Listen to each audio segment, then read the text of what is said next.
way to get the victory. What's going through your mind right now?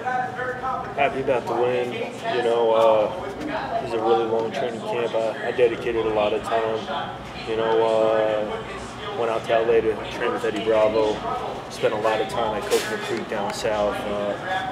Really no time at home, you know, maybe a few days here or there, you know, while mixing up my travel plans, but not sleeping in my own bed for long periods of time, and to have all that hard work, you know, play out this way sucks, but you know, nonetheless, I felt, at least, you know, before the tap, it's pretty clear that I was being aggressive, and on the stand-up I was being aggressive the second I hit the mat, and was about to start going for honestly another omoplata. So you know, it sucks that it kind of got taken away. I was hoping to maybe get another performance of the night bonus with some kind of slick submission or knockout, but you know, it is what it is. The win's a win, and as Mike Brown said, man, my statistics stay strong. Another first round.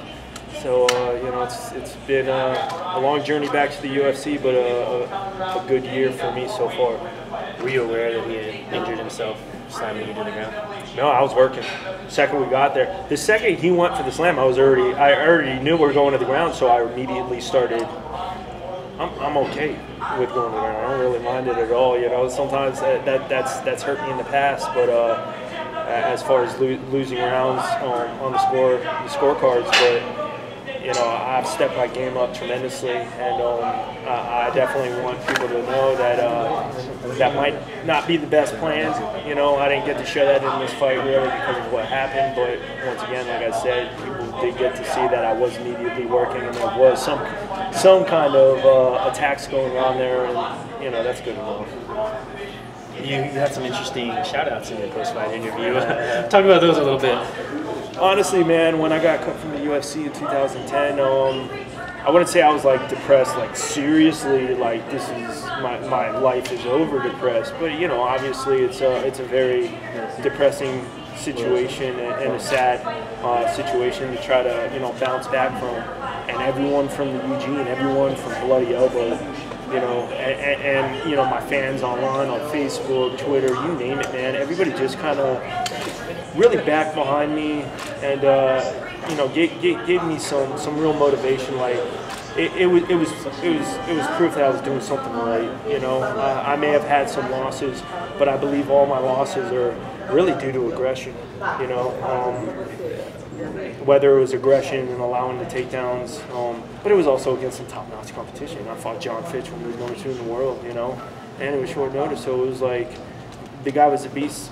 I can't really you know, fault me for trying to better myself in my career, but it was definitely a shout out because they've always stuck by me, man, throughout all this. I believe if it wasn't for them, you know, I might not have made it back to the UFC. Not just you know, for keeping my mentality on, you know, focused and pushing forward and still fighting in the same way, trying to be exciting, always trying to keep my stats strong, looking for the finish at all times, no matter where the fight takes place. But also, you know, I think the UFC, you know, pays attention to what the fans want. And the fans wanted me back, and they made it happen, man. So, you know, I got a lot of thanks to go towards them, and that's why I gave the shout out.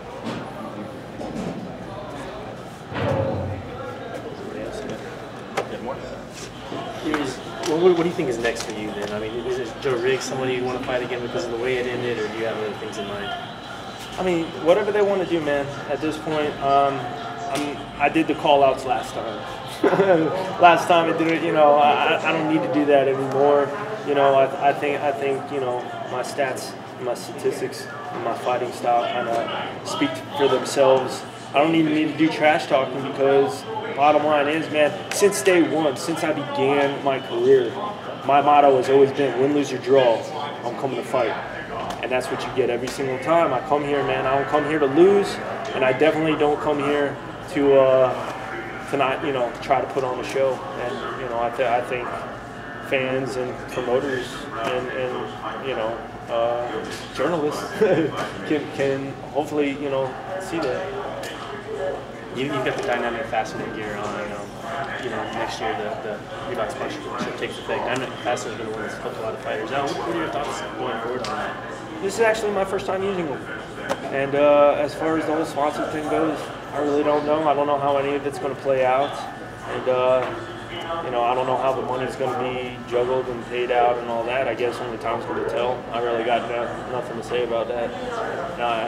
It sounded like Forrest Gump. That's all I got to say about that. Get that. We'll end there. Thank you.